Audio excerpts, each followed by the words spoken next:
YouTube right now. Here we go. Almost there. Oh, we are live on YouTube. We're going to give it a little pause, and then we're going to start the podcast. The tube. Tube it. Tube it.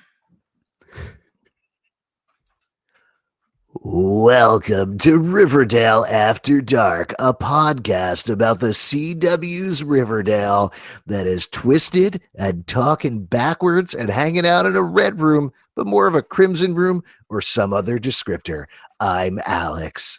Sometimes when you're in the darkness, you get one little chance to see the light, like an episode or maybe a little bit more, and then it's back to darkness, I guess. I'm Justin. And I'm Pete, and that's where you belong, in that dark-ass basement that you live. Oh my gosh, this is rough already, you guys, but hold on, before we get into any fighting or anything like that, this is the recap podcast for Riverdale Chapter 75, Lynchian, a huge episode of the show. Very excited to talk about it. I'm very excited to get into your questions. If you're listening to the podcast, nothing I'm about to say matters at all, but we are actually recording this live to the internet. We're doing it to the internet of all places. Crazy. Wow, I know, right? We are progressive. We are we're early adopters, and we're just seizing the technological bull by its internet horns. Nope. Yes. So we're going to two places. We're going to Crowdcast, and we're also going to YouTube, of course. If you're on Crowdcast, we're going to get to some questions later in the show, so feel free to drop your questions and ask a question. If you're on YouTube, see all of you folks out there. Kawe is acting, Val Lopez, RS910, Boring One. Thank you all for watching. Drop your questions and comments there as you all go. Also, give it a little bit of a like, a little bit of that thumbs up if you like. I would appreciate that. Again, we're going to recap the whole episode, go through the whole thing. Then we're going to get to your questions. I'm very excited to hear what you all thought, not just about this episode, but about the last remaining episode of season 4. Justin, we're going to say our opinions. Finger there. Did you? I was going to say we're going to say our opinions about the episode as we're talking about it as well. Yes. We're not just going to say, and this happened, and this happened, and this happened. That's not what we do. That's a lot. That's the recap technically, but we add a little bit of extra spice because sometimes we disagree about what a good thing a character should do or a bad thing a character should do. And I have a feeling we're going to find some of those nugs in this episode. I think this is one of those episodes. Yeah, this is one of those episodes we'll all agree on. There's going to be no fighting whatsoever. Now, before we get into it, let's actually do some recap of what's happened so far on Riverdale. So there is a state called New York. I think that's the first thing you need to They're true. Currently there is, and maybe in the future, and that's where this episode takes place. Yeah, no idea. So actually, a couple of things that you need to know. The main thing you need to know is that everybody has finally moved past all the mysteries and the murder. They're happily about to finish off the senior year of high school. Very excited about that. Very into that. They're just going to have a nice, normal senior year, and nothing weird is going to happen. Then, in the middle of a frantic Hedwig and the Angry Inch themed variety show, Betty and Archie felt temporarily spurned by their significant others, Veronica and Jughead, and fell into each other's arms. They smoocherooed all over the place just once. But it was the origin of love. It was the origin of love. That's the husband. What, Pete? Don't editorialize in the middle of the recap. Yeah, we don't have time for this shit. We have plenty of time. And in fact, I think we should sit in this moment a little bit because it was a nice moment. Honestly, the recap of the last episode is fun. That's fun. Yeah. Last episode is fun. They had a little bit of a smoocheroo. They felt very conflicted about it. They did not tell. As they should, because they are dating other people.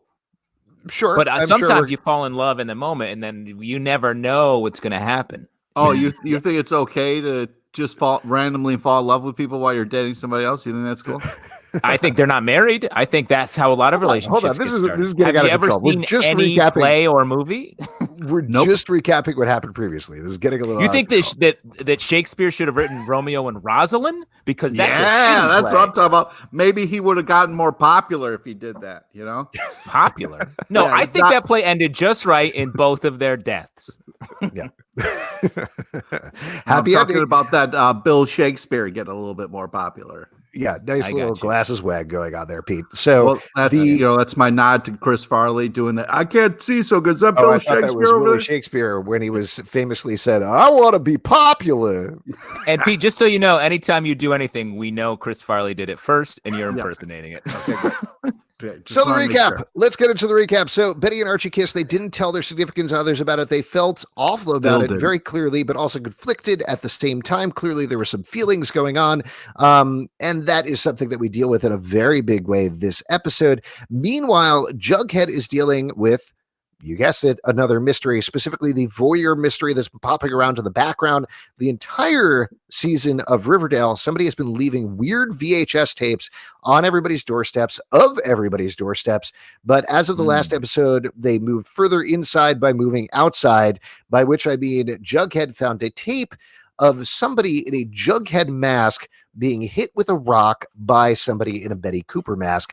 This is a callback to something that happened in the first section of the season where we certainly didn't think it, but some of the folks of the show thought that maybe Betty had hit Jughead. What? I mean, we knew that. You're very cocky about your crime solving. I think we have for a while that Betty hit Jughead. Yeah, but I'm a modern day Sherlock Holmes, so it's no big deal. So anyway, this video showed these very freaky cartoon figures hitting each other, which is ramping up the whole voyeur mystery. So that's something that Jughead is dealing with this episode. Veronica, meanwhile, has a couple of businesses going on. She has a nightclub called Le Bon Nuit, which is under Pops, the diner, which she also owns, which there's also another speakeasy that's not below the other speakeasy. It's actually, I guess, across town, called the Maple Club, where she sells maple syrup infused rum. And the maple syrup infused rum is its own business called Red Raven, which is named that way because it's her, Raven, and also she's teaming up with Cheryl Blossom, Red, who is providing the maple syrup, and they are running the Maple Club together. Also, possibly important to mention, Penelope Blossom, Cheryl's mom, is living inside the back of the Maple Club because she murdered a couple of people, was living in the walls, and created a haunted doll and a bunch of things like that. It's very funny to me, brief sidebar in your recap, that she lived in the walls of her mansion. And she moves to this place and also lives in the walls. Well, you're comfortable. Once you get used to living in walls, you can't go back. Tiny space. Like, oh man, this asbestos. It's so soft. It feels good on my back. Just love insulation. I'm friends with so many mice. What other thing that she's basically like a Disney princess. What other thing that you should probably know about that is super important is that Kevin and Fags, who are not exactly dating, but have sort of been on again, off again. They're sort of like cult married again, off again is, I think, a fair way of saying it. They have started doing tickle tapes for money, which is not a sexual thing at all. No, just clothes on. It's clothes on. It's just tickling. Just tickle. And there's high money, high dollar value in these tickle vids, and turns out it's sort of gangland territorial rights when it comes to the tickle. Hey, we're just recapping. We're not talking about what happened. I think though that I can mention we have a Patreon, patreon.com/comicbookclub, and if you pledge the $5,000 level, you will get us to tape a tickle tape. So there you go. So head over to patreon.com. Not enough money to make that happen. So I don't and know how we've already made 7 to 8 tickle tapes. So like the money keeps they're ready to go. No. These nimble fingers are tickle. These are tickling. Aren't we recapping? Fingers. We're not talking about. No, we're just kind of shaking our fingers like that. I'm pre-capping the tickle video that we're going to do. Oh my god! Yeah, there's also 2 other characters named Reggie and Toni. Hey, wait, why did you guys talk about Reg? Because he's back from shooting Bad Boys 3 and he's ready to be a part of the show again. Justin, why did you end up breaking quarantine? I made a tickle video with 2 guys I've known for 14 years. We all died. It's no big deal. So that is pretty much all you need to know. The last thing, actually, that I will mention is there is a new principal in town, or at least relatively new. He's been here this entire year. His name is Principal Honey, and he is a hard ass, and he doesn't like the kids at Riverdale High at all. So that all said, I did want to ask a question before we got into the episode proper. This episode is called Lynchian. It's a tribute to director David Lynch, down to the point where there's a video store called Blue Velvet, which is David Lynch's one of his most famous movies. The video store owner is named David. There's a couple of other touches that happen throughout. David Lynch, and specifically Twin Peaks, was a really big influence in developing Riverdale. Justin, as a resident Twin Peaks fan, how did they hit it? How well did they do this episode? They did a great job. I mean, it's funny, a show that makes so much use of references, like hitting them square on the head. This one felt a little more careful with the references they were making. There were some, like Blue Velvet, they were very direct. But I think the other stuff was a little more subtle, maybe thematic. Like, it felt like Reggie was being very much a Bobby Briggs type throughout this whole episode. And he had sort of a more outsized role than he has in most of the season. The guy that ran the video store had the cadence of the dude who says there's a fish in the percolator. There's a fish in the percolator at the very beginning.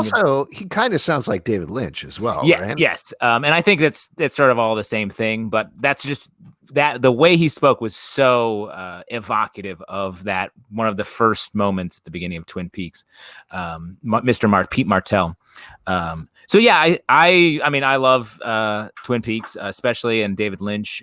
So it was nice. I think in some of the direction there was a little bit of Lynchian stuff, not a ton. I think Hiram had sort of a Leland Palmer vibe at points. So it touches, but never anything that was like, oh, I see what they're doing. It looks like you're coming from reporting live from one of the lodges. You know what I mean? Yes, I'm at One Eye Jack's, and I'm about to see some fucked up stuff. Yeah. Nice. Speaking of some fucked up stuff, let's get into this episode of Riverdale. Justin, take it away. So right out of the gate, we hear Lynchian. I thought this was getting right to it, and Jughead defines what it is. I thought that was fun. Glad that they did that. Just because looking at the title, I was like, "What? What is this? What does this mean?" I didn't understand it, so I'm glad they kind of spelled it out for us. Yeah, it was good, and though it was scary because we get to see the family watching the tape of the mask attack from the Betty Jughead rock hitting attack, and Jellybean walks in, and I was like, oh no, is Jellybean the Laura Palmer of this episode? Oh, and so I was very worried. It turns out actually she just came in, left, and went upstairs to play Minecraft again, and that was pretty much it. Yeah, but that was really funny though, the way that like she came in and everybody was like, oh no, Jellybean, you know. I thought that was like really funny time, the way Jughead was like, this is NC-17 shit, get out of here.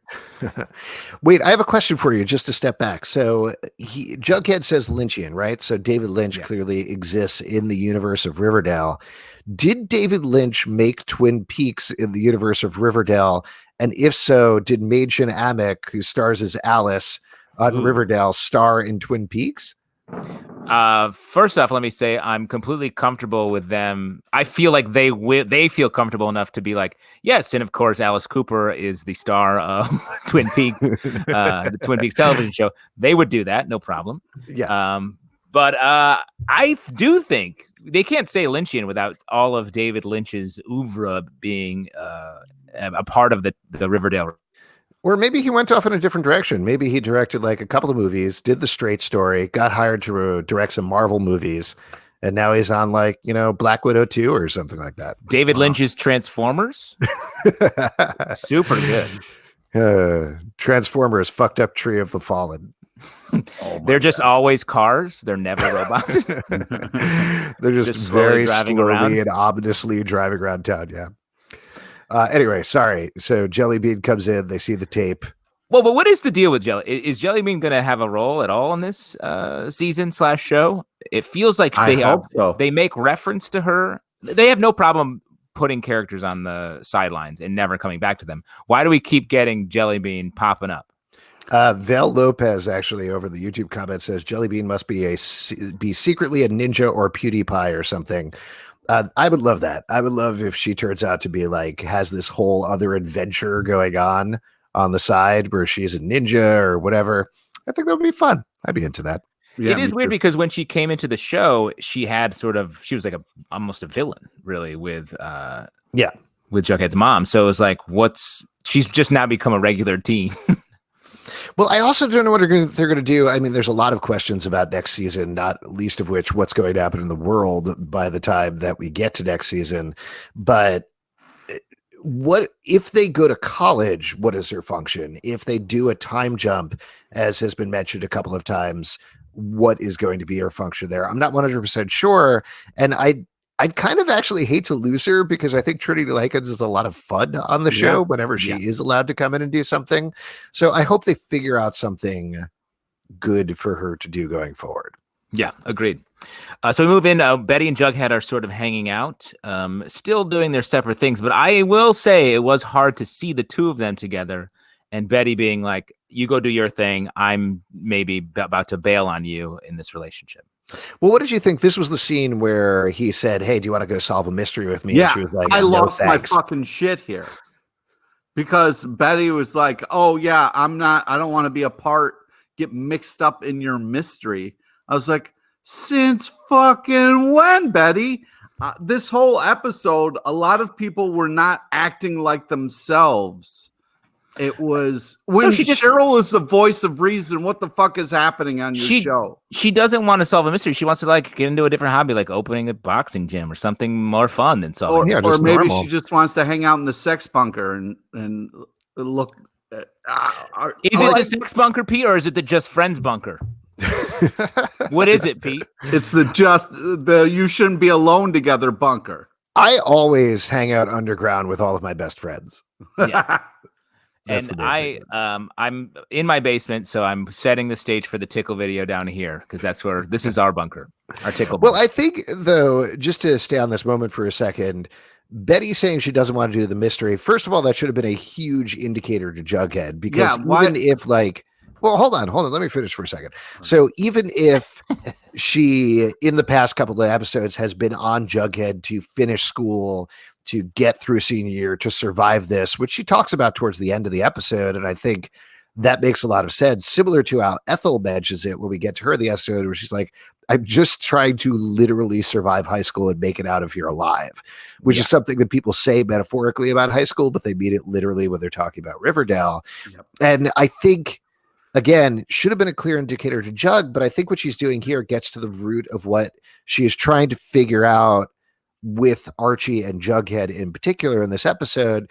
Is Archie is not the mystery solving guy. So her being like, I'm done with mysteries shows that at that point, she is a little more on the side of being together with Archie than she is being together with Jughead. Okay. Yeah, that I think 100%. is the purpose of that. So, all right, fuck you. But yeah, thanks, I just couldn't believe that Jughead sat there and was like, okay, yeah, if you don't want to do a mystery, cool, sit this one out. I'll do this with the fake FBI agent. That makes sense. I just couldn't believe that Jughead none of that landed on him. Like none of that even, I mean, finally later in the episode, he's like, oh, great, we got the dream team back together. But like, that's part of their romance is them solving mysteries together. Well, but that's been my biggest complaint about Jughead and Bughead throughout this whole season is Jughead seems very much invested in his own shit and is not even paying attention to what's going on in his relationship with Betty. And this is a perfect example of that. What do you think, just to talk about mystery solving, dude? Solve the mystery of your girlfriend, dude. What do you think about like, no, never mind. Forget it. I blanked over it. Great. So we jump over. Later. Oh, good. So we have the team up of the fake FBI agent and Jughead. No, just wait a second. So hold on, bud. So we jump over to the lodges. Hiram looking much better. It seems like this episode, the whole Hiram sick thing is fully gone, completely gone. That seems very odd to me. Well, Veronica brings it up in a fucked up way. Wait, what do you mean? Veronica has that comment that like basically slices through Hiram, and she's like, "Yeah, Dad, I don't even know if you can handle stuff like that anymore." in your condition. I was like, oh shit. Well, he is, as of the last episode, he was ignoring going to the doctor. Now he is going to the doctor. So maybe you could kind of track his development in like he is getting treatment. So he's a little better now. And certainly maybe, but also like the whole Veronica was so torn up about it. And in this episode, she seems like not at all. And everyone seems fine. Also, he's supposed to be getting sicker, but he keeps getting more and more jacked. Yeah. And it's also weird because it was like he was feeling great. And he's like, oh, hey, daddy, what's going on? Oh, I just closed this huge deal. And then she divulges to him who they've been fighting this whole time over the rum business. Like, oh, well, this is my whole plan of how I'm going to make money. And just tells him. And I'm like, every time you do that, he does something to sabotage you. Why do you keep doing that? Maybe he has one of those reverse diseases where you keep getting better all the time. Mm. He certainly looks like he has that disease. Mm-hmm. Yeah. Do we want to talk about all of the Lodge storyline? It does sort of exist. Yeah, we can. It stays on its own for better or worse. Okay. For sure. So it seems like Hiram's he's feeling great, fancy free. Then we head over to the Maple Club, and these random dudes walk in the girls, Cheryl and Veronica, are talking to a couple frat guys that they're selling their maple rum to. They're like, hey, can we like hook up with you? And they are that was cool. By that. Well, you forgot to mention a very important note here, which is that they developed a new form of maple rum, which is cheaper, called Maple Claw. Maple Claw. Shout out to Pete drinking a little Maple Claw going on right now. And they're going to aim that towards the college crowd because clearly Red Raven is a little too high end for them. Yeah. So the college students very into it and also very into definitely wanting to have sex with him. Now, what do you think the price differential between Red Raven and Maple Claw is? Is it like $29 and $27? Yeah, something like that. Yeah. How much is your White Claw, Pete? I have no idea. He doesn't pay for his White Claw. It was really gross the way that those guys were like, hey, are you guys on the menu? That was like a really gross moment. I don't know why we had to have that in there. Cheryl shut them down, though. It was great. Yeah. Cheryl completely shut them down. So that's why we needed to have that moment so Cheryl could tell them to shut up and get out of there. Yeah, I guess. Then these other sort of hillbilly frat guys walk in. Cheryl zings them with, look like the cast of Swamp Thing just walked in, which I thought was weird and specific. Was she talking about the TV show? Was she talking about the comic books? Is she a big Alan Moore fan? I have so many questions. I thought it was more like, I thought she was going to say like Duck Dynasty or something like a little bit like that. But Swamp Thing was weird. It was weird. I feel like it was the TV show. I think that's what she was referencing. Yeah, and they look good. Like, they're a very pretty cast. There's Crystal Reed from Teen Wolf is on it. Maybe that's what she was saying. Like, wow, you guys are very pretty. Yeah, I don't think that really got under their skin. Those swamp men. No. And also the other thing that's funny about it, this is another classic Riverdale using a name from the Archie comics, because Jinx Malloy, who's the leader of it, is a character for the comics, but he's just like a regular preppy dude, and that's pretty much it. So they just kind of took the name, but they're like, we're a dirty group of thugs. That's what we do. We're nasty from the swamp, but we run a maple moonshine business, and we work directly with these frat gentlemen often. We offer our own low-cost alternative. Come on down to the Molloys.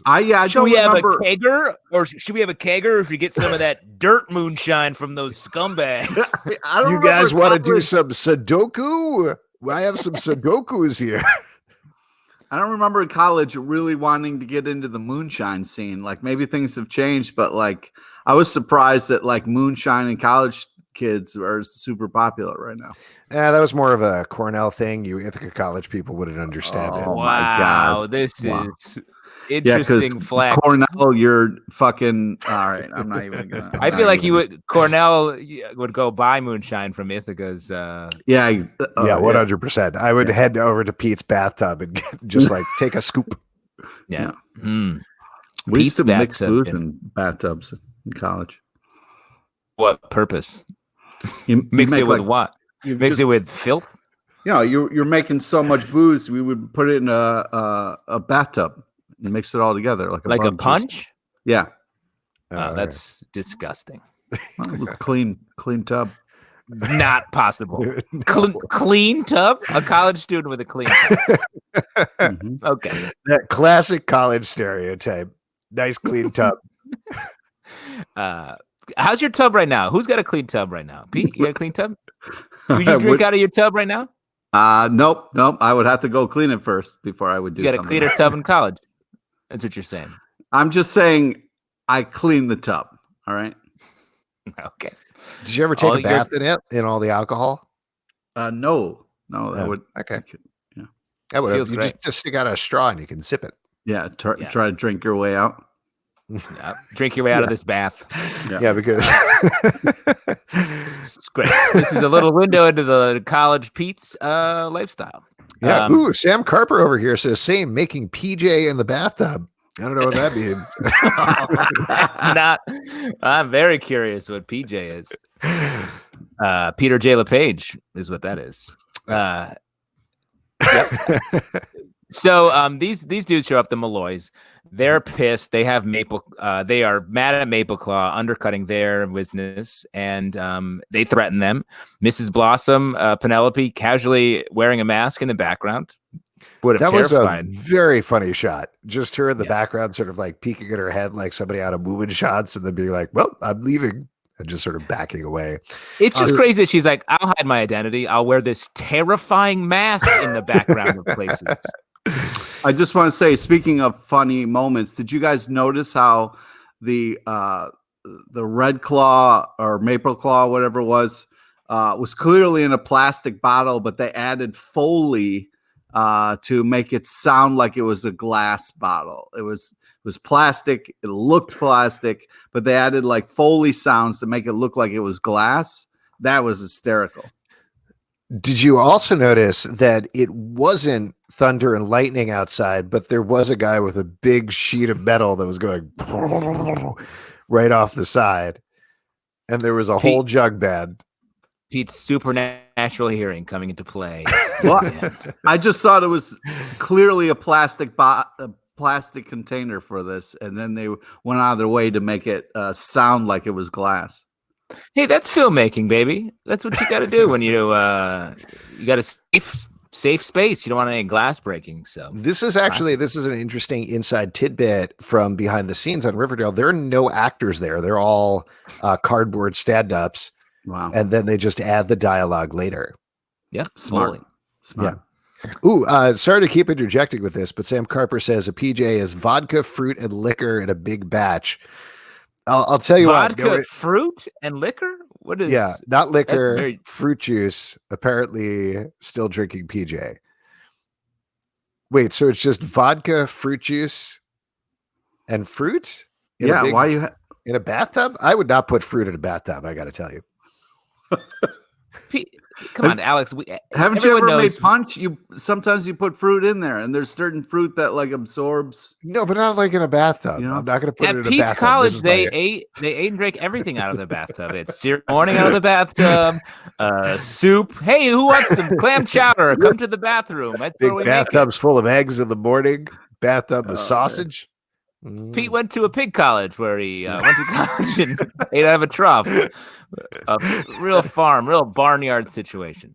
I feel like I want to explain it more, but I feel like the more I explain, you guys are just going to make fun of me more. So I'm stopping. Oh yeah, 100%, definitely. I would be stunned what detail you'd be like, I'll get myself out of this. The bathtub was in the kitchen. That's how the bathtub was in the kitchen. That's why it stayed very clean. That's not a good thing to talk about. Where you would shower in the kitchen? Did you grow up in a silent film? Yeah, Charlie. Nothing gonna help. Right?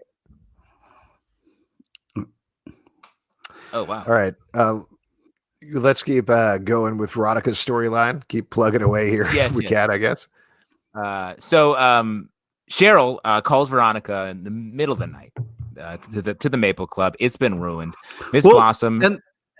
we all saw coming, because all of a sudden Veronica goes toe to toe with the Molloys and says they're bluffing, which clearly those motherfuckers did not look like they were bluffing or making any of this up. It was a weird choice by Veronica to just flex in front of these guys like she has any muscle or anything. They rolled 8 people deep. Veronica, she just completely ignores it, which is not very business savvy or not very smart. And Veronica is both those things. So I was kind of, at this point, I'm writing in my notes, like, who are these characters? Why is everybody acting completely different? I think she had a reasonable supposition there, right? Which is that these guys were hired, basically actors by Hiram. They weren't really going to do anything. They were just trying to scare her. That was it. And they amped it up. And again, I think it was actually pretty well structured to show the weakness in Veronica's operation, to show that both her and Cheryl, even though they've been through a lot, they are still high school students. There's certain levels of things they just can't deal with. And also, I did not love this, and we'll get to this in a moment, but send Hiram back to being the gangster that he has always been. Yeah. That was tough. But when Veronica talks to Hiram about it, Hiram seems very scared for Veronica dealing with the Molloys. So different reaction there. Takes Veronica off of her game, thinking her dad is a bad guy. Then we see a scene where Hiram goes after Molloy, is about to just shoot him in the head, and he backs off. That was a surprising moment, because he pulled out the gun, made it seem like he was going to shoot him, and then the guy begged for his life, to clearly try to buy time to get out of this. And Hiram, for some reason, kind of like fell for that and was like, okay, and then casually turned around, walked back to his car like he didn't just threaten somebody's life. And I was very surprised at how sloppy Hiram is for this, especially somebody who we're led to believe has been such a person who has gone and done all these horrible things, was in jail, knows how things kind of roll, and would just kind of turn his back on somebody and slowly walk away. But I think he's getting older. Maybe he's sick. If he's actually sick, he's trying to maybe not be an asshole at the end of his life and straight up murder a dude in the street. It comes back to the leg. Send it. You know what I mean? Like, you don't have to murder somebody. Yeah, just like a toe. Just like shoot off a toe. Just shoot off a toe. Send a message. Exactly. Take the toe, put it in a tub with a little bit of liquor, some fruit juice. Well, liquor will kill all the germs anyway. So, exactly. Not accurate. They take a toe. We take a toe. They take a finger. We take a smaller section of the finger. We give them a high five. They give a handshake. That's the gangster game. Be nice. Go out there and be nice, you guys. I think you're thinking of Roadhouse rules when you say be nice. Yeah, they should really call each other friendsters more than anything. Exactly. Yes. So Hiram gets beat up by that Molloy. Veronica finds him all beat up, and Hiram's pissed that he stopped himself from killing the dude. Which later, at the end of the episode, Veronica, Cheryl says, big revelation, she wants out of Red Raven. Yeah. Yes. This sort of came out of nowhere. Well, I mean, is it? I mean, because her mom almost, her mom's awful, but to see how vulnerable they were, Cheryl was like, this isn't smart to be in a partnership with somebody who so can casually dismiss somebody else, and that could cause us so much damage. We're pretty vulnerable here. This isn't a smart option. I think Cheryl was right, and to be like, hey, listen, I want out effective immediately. And it was a great moment that Veronica gave her a hug and understood. I thought that was kind of a great moment in their relationship. I did like that scene, and I liked Cheryl getting out of it and kind of moving on to whatever is next with her life. I did not love her being worried about Penelope and saying she needed to take care of her. Yeah, that was weird. Yeah, that's weird. There's a certain consistency there in terms of Cheryl didn't kill Penelope, right? Like back when she put her on trial after the whole haunted doll thing and everything like that, she kept Penelope alive because she is her mother. She clearly has this weak spot for her family, even as she hates them. But at the same time, there was something about the tenderness between her and Penelope that just did not ring true to me in this episode. And I'm curious to see how, if at all, it's going to pay off going forward. Yeah, to me, it felt like a nice way to get Cheryl out of the business for whatever reason. I thought this was going to be more of a thing, the Red Raven business, but I guess it's not. Because it does serve the purpose. Oh, I mean, we also find out that some people have rum in their veins and some have maple. Yeah. Yes. Which is actually very unhealthy. What do you guys have, rum or maple? Oh, I think it's more of like sort of a guacamole in my veins. Wow. Like spicy guacamole. I thought you were going to say like a red wine, but you got to see a doctor about that. That's green That's blood. Going to block up your arteries. Very close to the end. Currently, I have red wine in my veins, but that's it. Yeah, Pete, what do you have? Bathtub cocktails in your veins? Or yeah, bathtub gin for sure. Cheese whiz, if I had to guess. I mean, if this was before the COVID kind of bunker life, I would say vodka, but now it's mainly White Claw. Yeah. Wow. How you've been drinking White Claw for weeks, Pete? How many White Claws do you have? Or I do you just keep bought a 12-pack. I'm not. Oh, okay. Yeah. All right, I'm not drinking that much. I will say, I think if any of the three of us have one of those two in our veins, I definitely have maple in my veins just because my kids are almost every single day making me make alternately French toast or pancakes. Oh, wow. So what do you say? I'm not necessarily eating it, but I'm what? Where's waffles on that? Gun to your head? Yeah, they found a bunch of guns. It's Brooklyn. Really scary. It is Brooklyn. Yeah. Kids are running the Zalbin household, huh? Yeah, you make us. Hey, Dad, enjoy your podcast. We want fucking French toast for breakfast. Hey, how come waffles aren't an option for your kids, huh? I mean, they eat waffles as well. They just, for some reason, don't eat waffles with maple syrup. What? French toast, maple syrup, pancakes, maple syrup, waffles. No. What do they put on their waffles? Sausage. They make like a little waffle sausage taco thing going on. Oh, Alex, I think the liquor bathtub indicator's pointing to sausage waffle all of a sudden. Now you're the weird one. Yeah. Pete's normal for having a liquor bathtub, and you're weird for eating sausage on your waffles. Yeah. So end of the storyline then. Veronica talks to Hiram and puts a sausage on a waffle. Is that what happens? Basically, Veronica goes to after Cheryl wants out. Veronica needs some cash to buy Cheryl out, so she goes naturally to her mortal enemy, her father Hiram, to get some money. There's so much money floating around this town. I feel like she could go to anybody, or Cheryl could be like, "Don't worry about it, pay me whenever." But instead, she gets a check from Hiram, and Hiram's like, or she's like, "Thank you for having the strength not to go back to your old habits." He's like, "Totally."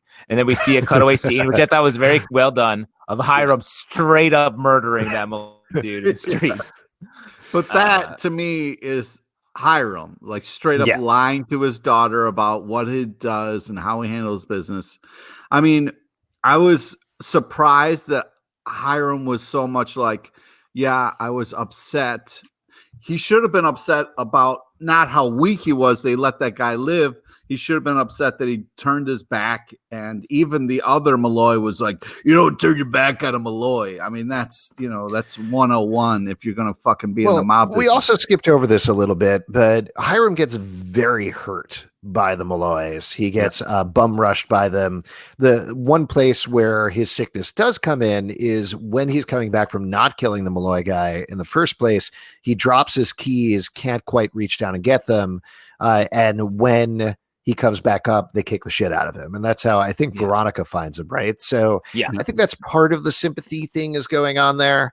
I liked how this was executed off the board. It's just a bummer to me that we're back at zero with both of them in their relationship now, you know? Yeah. It was also weird to me that Veronica said, like, okay, your dad's hurt and you go to help him. That's great. But then she's like, I'll always be here for you, Daddy. And I was like, what the? You were so hot and cold with this guy. It's driving me fucking nuts. He's constantly trying to ruin your life and you keep running back to him. I keep doing a podcast with you every week, Pete. True. Yeah, good point. And you're each other's Hirams. I didn't kill anybody this week. Justin and two Hirams. That's what they call this podcast. Cool. I think that's Veronica's storyline. Should we move over to Jughead's before we get to I was going to say, let's talk Tickle. Oh yeah, we can talk Tickle. That's good. I We keep forgetting about that one.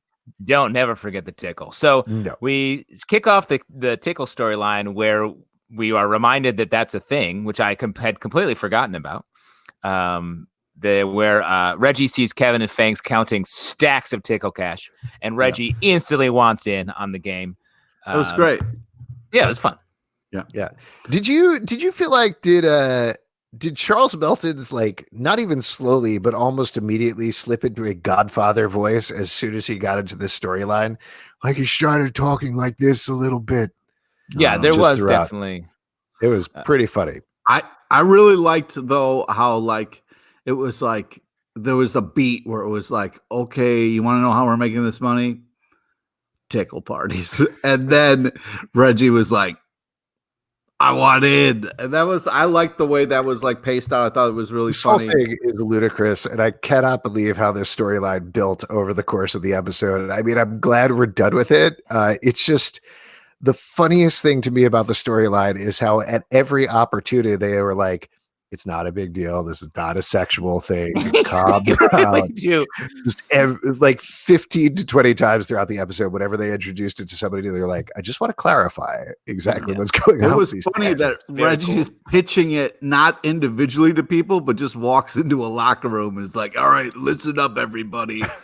This is what we're going to do. And one guy's like, I don't know, it seems a little weird. But it works. It works perfectly. Like we get a little underbelly of the Tickle world with the sort of gangster dude who's like running shit. Yeah. And Tickle Terry. And Reggie immediately wants to break off. Screw Tickle Terry. Yeah, that was hilarious. We're making all this money. All right, well, let's fuck this whole thing up and try to make our own money. I was like, oh God, no. Reggie's an entrepreneur. He worked at Le Bon Nuit for upwards of a week. Yeah. The thing that I liked about the motivation here is we are entering the last couple of episodes of senior year. Everybody's figuring out what they're going to do with their lives. And we get a lot of that this episode. And for Reggie, I'm forgetting, he's going to Riverdale Community College. Is that right? And he wants money for it. Yes. He said they can pay for all of their community college. Yeah, tuition. Exactly. Which is funny that he assumes that they're all going to community college together when clearly they're not. Because Kevin's going to go to Tickle University. Right. Tickle Me too. He Tickle Me Elmo University, which is an Ivy League. Hey, so. It's a great show, man. He's coming for our jobs. But I like that. Like, I like that is a motivation, even though I was not completely on board with this ludicrous storyline. I like the grounded motivation of trying to make money to pay for college. I thought that was good. Yeah. Yeah. It was a funny moment where he was like, we're going to pay for community college. With our Tickle videos. It's going to be a great essay when he gets into school. And actually, over in the comments, Heather Hill mentions that Reggie sold drugs to Riverdale High School. So that's pretty consistent, too. I mean, she's right about that. Yeah. So it does make sense that he'd be like, Tickle videos are better than drugs. Mm-hmm. Yeah. The original addiction, Tickle videos.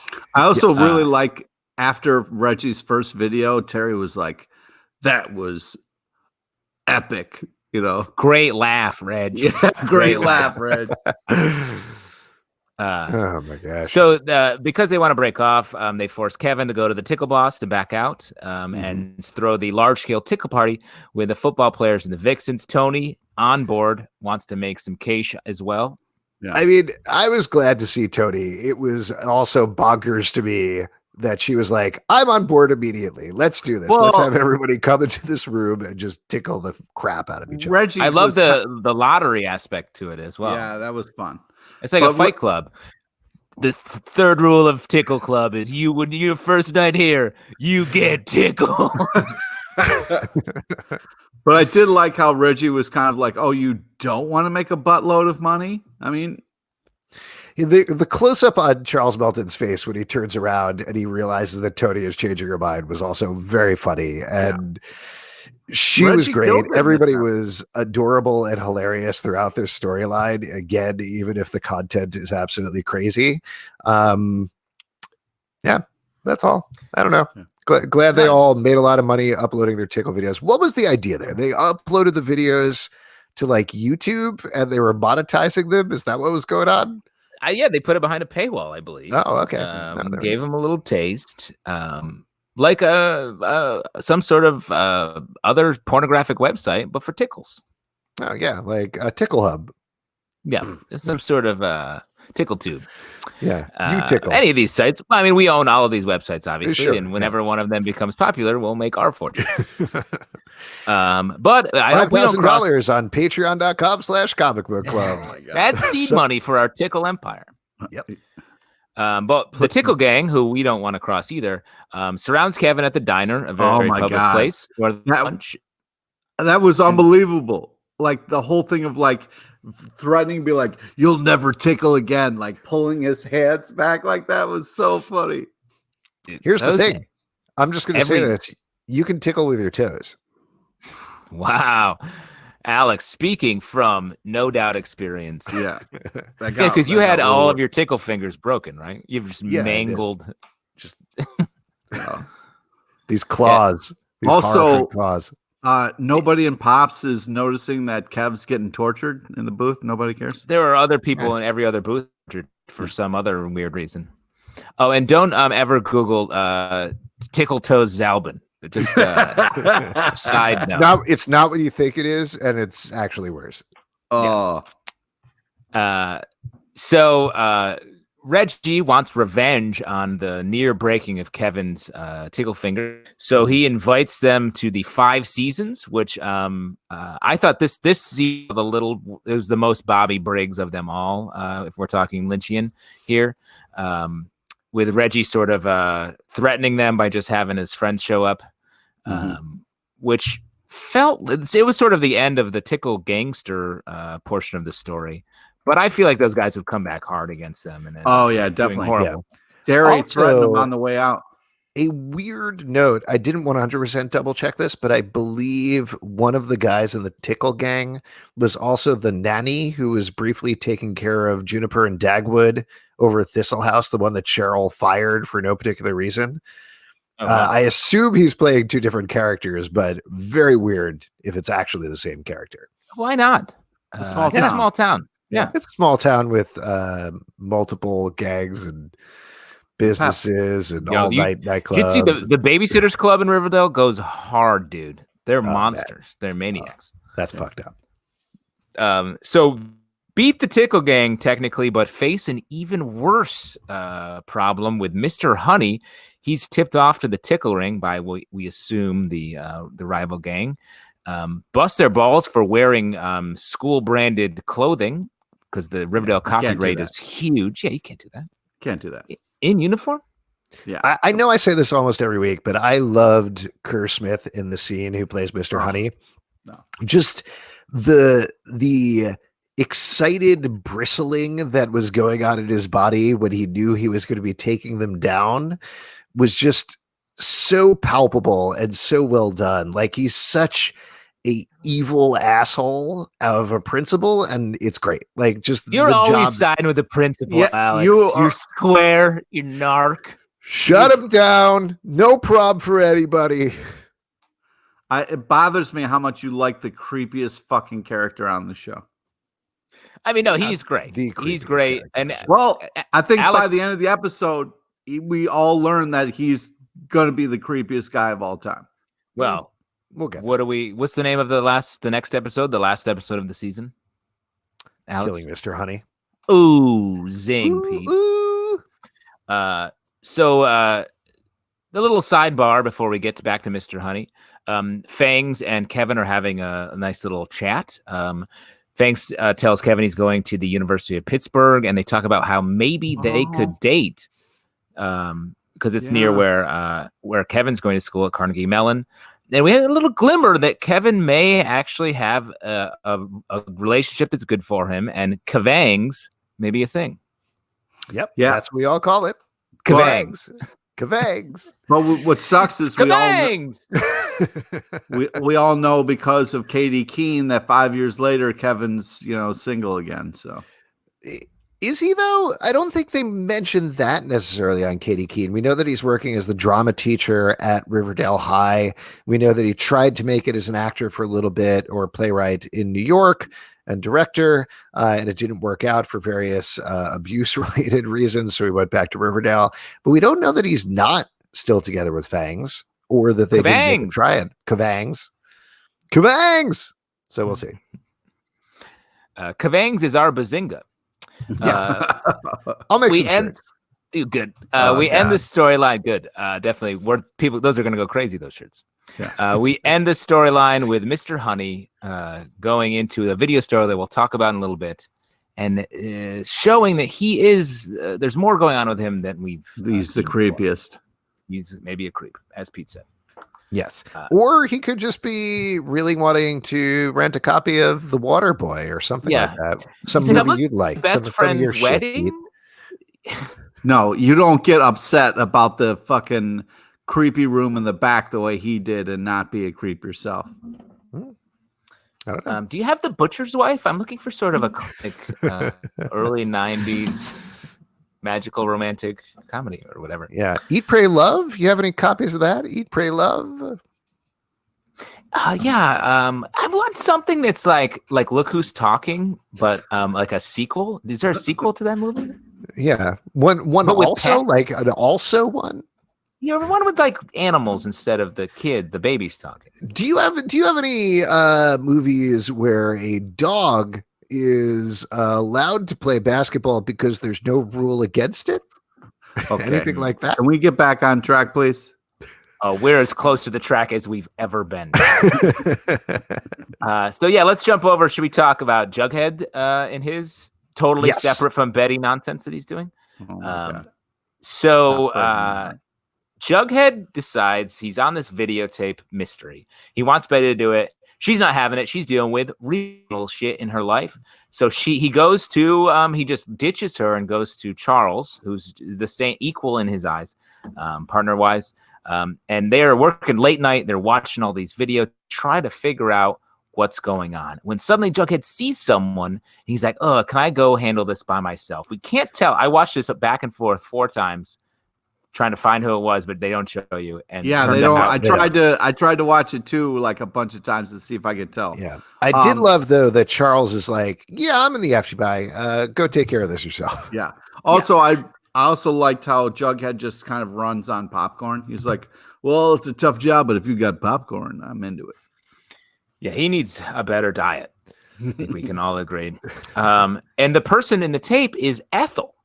Yes. You remember Ethel, which I thought it was funny because truly when she first came on screen, I was like, "Oh, wait, didn't she in this show?" And I was like, "Oh, no, that's a totally different show where she plays a very similar character."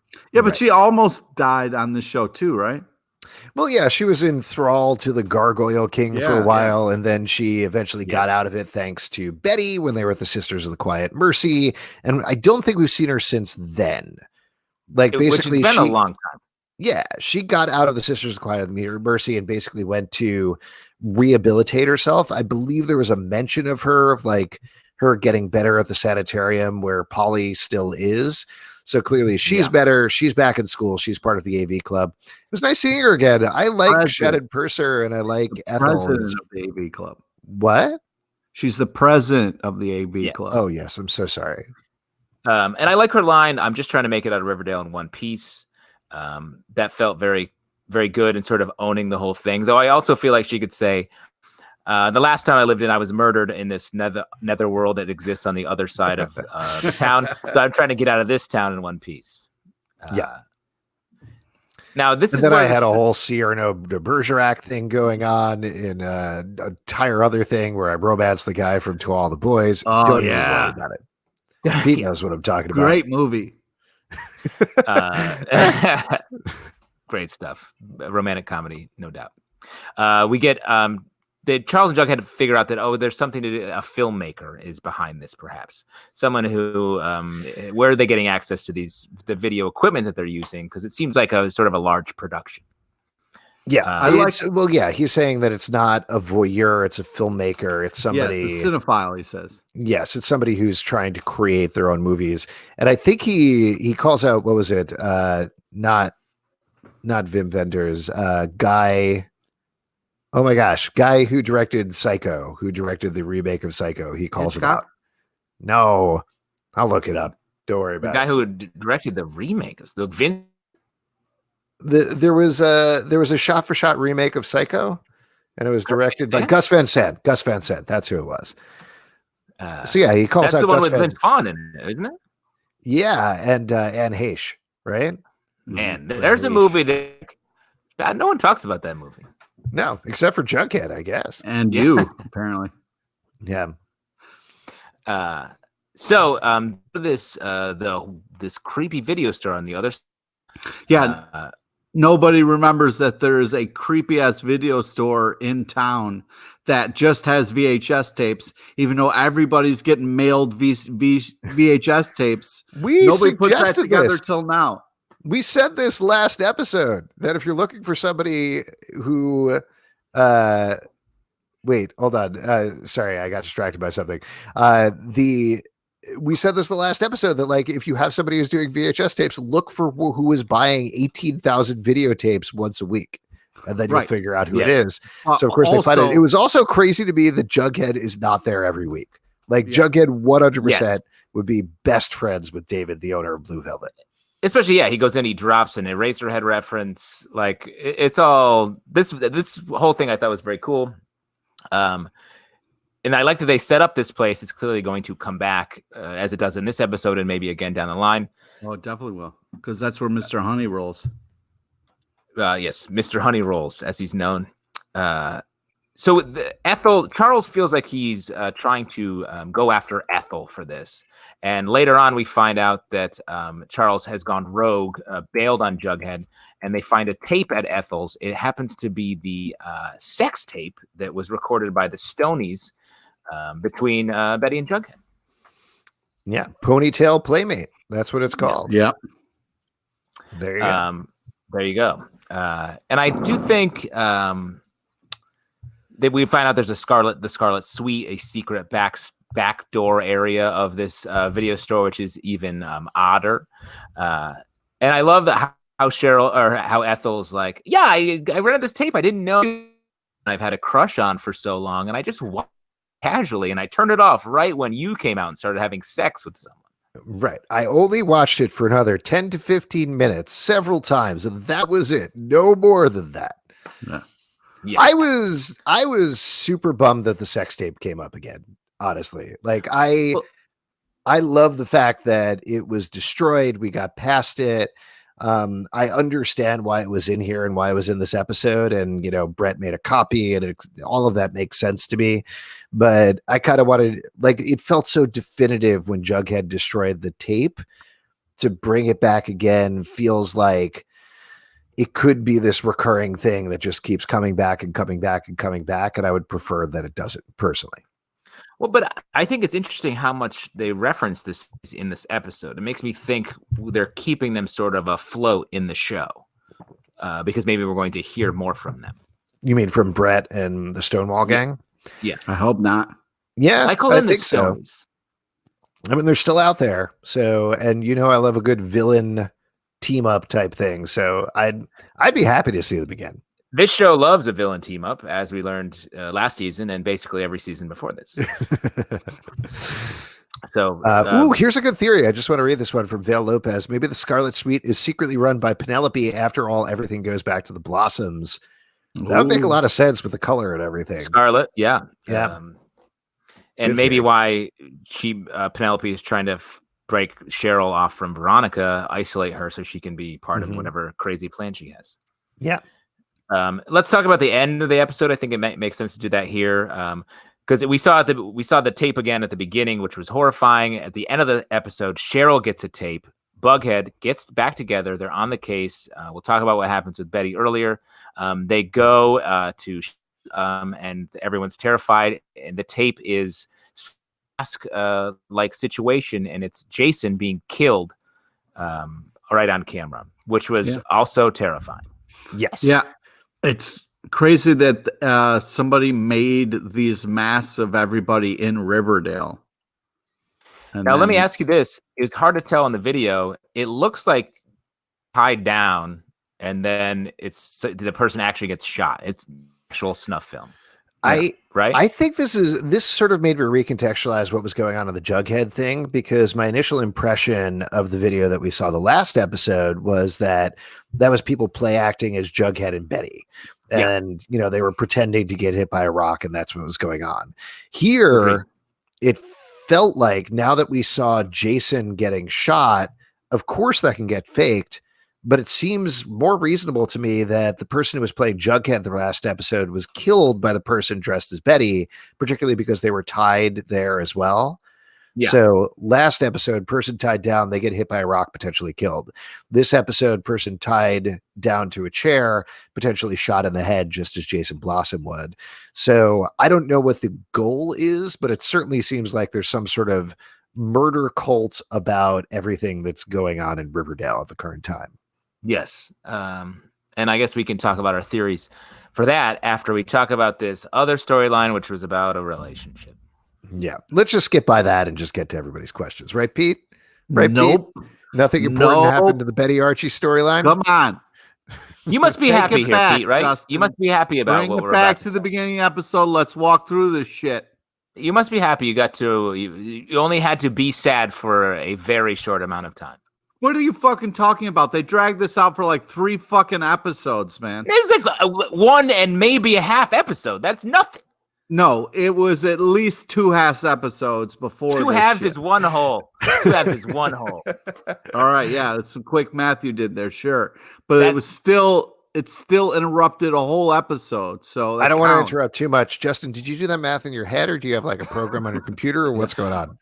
Oh, I do that thing where I can see in the air, and I just put it together. Yeah. Oh, that's so cool. The beautiful mind. I have a beautiful mind. Yeah. Oh boy. Yeah, that's what Mr. Honey was looking for. He's like, do you have the movie where the guy sees the stuff in the air and he does the math things? Do you have that? You can add up 1/2 and 1/2 almost instantly. All right, let's talk about this. Let's get into this. Yes. Eddie, Archie, let's do it. So we kick it off. Archie just unplugged, just grinding on that acoustic guitar. He's reliving the kiss. We flash back. Betty, Dear Diary. We get to see the windows, these shots of them as kids. She's rereading her diary at the same time. Archie's just like acoustic. He's like, VH1 storytelling the shit out of his guitar. I love the flashbacks, by the way. I thought they were very adorable, and I wanted a lot more of them.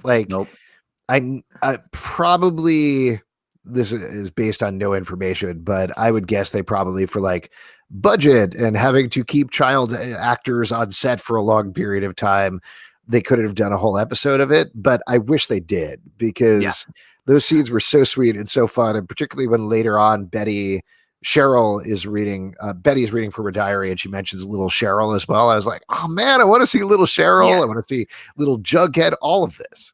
It would have been so great, especially as sort of this season's version of the Midnight Club episode, to see them de-aged, get to see all the power dynamics sort of playing out when they were kids. I think they're being smart about it. Is they're kind of like teasing us a little bit with the little ones to see how it plays out if people want more, and not giving us too much where we are kind of clamoring for kind of a Muppet Babies scenario. You know what I mean? Oh, you want a spin-off. You want... So it'd be like younger murders. What I would love to do is I would just like to see just Mr. Weatherby's socks, and that's it. Yeah, that would be great. Yeah, that would be great. Let's just fucking get into deep references about Muppet Babies. That'd be great. Anytime. Also, they could have done it where like the teen actors play their little selves, but like they're doing that thing where they're on their knees and they have their shoes on their knees. So it looks they're dwarfing? Called dwarfing. Yes, I wish they dwarfed this episode. It was, and we're not saying dwarfed; we're saying dwarfed. No, I'm saying dwarfed. I'm also saying dwarfed. D-O-R-F-E-D. D-O-R-F. Yeah. Yes. So, but in this moment, both Archie and Betty are truly caught up on this kiss. Yes. Right. Yes. Sure. What are you doing? I feel like you're leading us into a trap right now. This is not a trap. This is just this is what the episode was. I'm saying at this point in the episode, they are in love and they are happy. Nope. And like, if we had turned the TV off at this point, nope, happily ever after.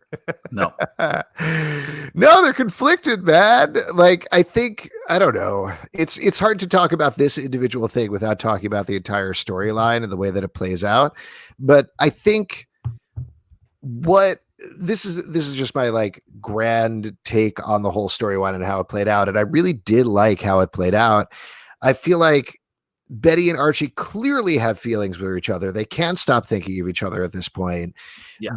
But what Cheryl calls out later, that it is this innocent dreaming, is true. But at the same time, I think we'll talk about the guitar scene later on. I think there is the potential for it to grow into something more. And that is what Betty is shutting down, because she doesn't want to. That's scary for her. Yeah, let's get there though. There's so much that happens. We'll get there. We'll get there. So Archie and Betty go to the sex bunker. Why are we here in the sex bunker?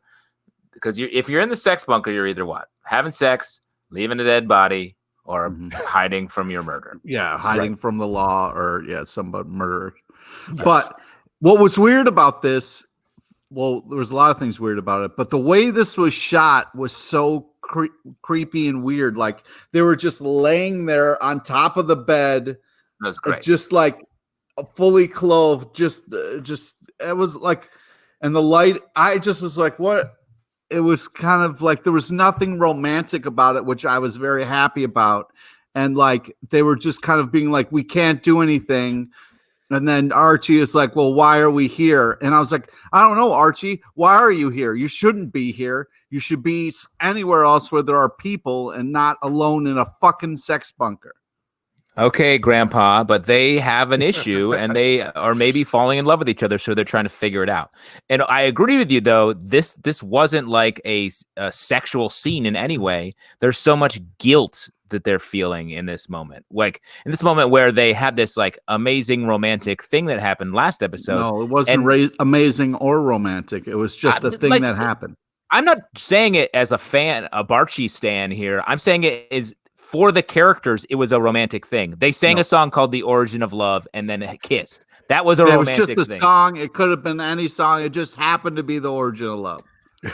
Whatever. They hit random shuffle, whatever they hit.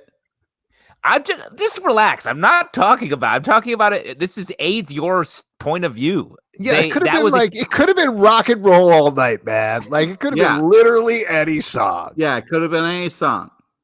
No, I agree with you, Justin. I think like could have been Free Bird.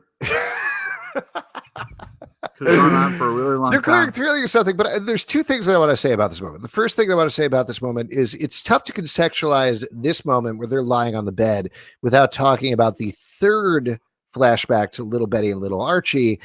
After the second one, after the first one is where they see each other for the first time across the way from each other's houses. Little Betty is like, I fell in love with him from the moment I saw him. He was the cutest thing. I loved him. I wanted to marry him. The second flashback is something we've heard about before, but never seen before, where little Archie gets down on one knee, proposes marriage to little Betty, gives her an adorable little heart ring, and she says, "We're too young. Ask me again when I'm 18. The third one is after and they're that. Not 18 yet. They're not 18 yet. The third one, though, is they are still friends. They lie on the floor of the house together, and they listen to records next to each other, and they hold hands. Yes. And that's, you don't know what this thing that they're doing in the bunker is until you see that third scene. And once you do, it's pretty clear that, again, exactly what Cheryl says later on, they're recapturing their childhood. That's what they did when they were little, when it was pure and it was innocent and it was easy. They laid down there and they held hands and they listened to music. And that's exactly what Archie is going through and exactly the level that Archie is going through it. But Betty is all brain. And she is actually thinking about this and moving forward and figuring out what it means and the repercussions are. The second thing I wanted to mention, which this immediately reminded me of the scene, without calling out any names, but I had two friends in high school who used to date, like they briefly dated, and then they broke up and everybody was like, okay, they're just friends. And then it came out later on, they were like, oh yeah, every day after school, we go and take a shower together because we're all sweaty. We were like, all right, what's going on here? You guys are clearly like doing stuff, and they're like, no, it's just as friends. We're just taking a shower as friends. It's no big deal. Well, as we learned from Pete tonight, a lot of stuff can happen in the bathroom that isn't what the bathroom's supposed to be. Like you could be in there mixing a drink. What kind of story is this about you sharing a story randomly about your childhood? No, my point is that people do this shit where like they make logical leaps in their head and they tell themselves their own stories of like, this is no big deal. We're just lying next to each other, holding hands. It's all fine. It doesn't mean anything. There's no feelings here. It's all fine. We're just getting naked after school and taking a shower together. It's all good. Not a big school day problem. Can be so. It makes you you get so sweaty. What are you gonna do? So like these are two, I think, possibly two extremes of this sort of thing. But this felt very real to me because the entire time, like they know what's going on and they're old enough to know what's going on, but they're trying to ignore it and ignore what it means. And that also leads to the big problem they're going to have to deal with going forward, which is they don't tell their significant others. And I'm sure we'll talk about this at the end, but also they don't tell their significant others, but they also don't resolve it at all. Like it is halted abruptly to what you're saying earlier. And I mean, let's just sort of get through a couple other things that are important. I think to Fred's to sort of his for Betty. I think he's struggling with thing of like, I just want to tell Veronica and break up and see if it's going to work out with Betty. But he doesn't want to do that. So he's trying to get advice from his father. I really love how this scene keeps Fred an integral part of the show. Yeah. They've done such a good job of that this whole season. I mean, I was a little hurt when Archie said you'd probably say something corny or cheesy, like listen to your heart. And I was like, that's fucking good advice when you're fucking trying to figure out something when it comes to your heart. So fucking don't shoot down your fucking dead father, you fucking asshole. Whose side are you on, Pete? I just saying it was kind of, he kind of did a dig at his dead father and at his father's grave. That's like something you see stitched on a pillow in like a very old person's house. Like that is cheesy advice, but it's still, it could still be right. Fucking good advice, man. All right. I know. You probably say something like, hang in there, kitty, dad. Something like that. Yeah. You'd be like a little kitten. You'd probably say it's wine o'clock, right, Dad? It's wine o'clock. Dad, you'd probably say something like 10 reasons chocolate is better than men. That was a great episode when Fred gave that advice. Yeah. But also, if he said to Archie, follow your heart, what do you think Archie would do? I don't know. Don't you think Archie's heart right now at this point, and maybe in that going forward, is with Betty? So I'll say I've gotten Pete, go ahead. I'm just saying in the moment, maybe, but if he stopped and thought about it, he might realize, oh wait, I'm in a relationship right now. I shouldn't be cheating on. I need to talk to Veronica about how I'm feeling and then maybe make a decision, not Pete, just fucking. Let me ask you, Pete, how fast do you normally drive?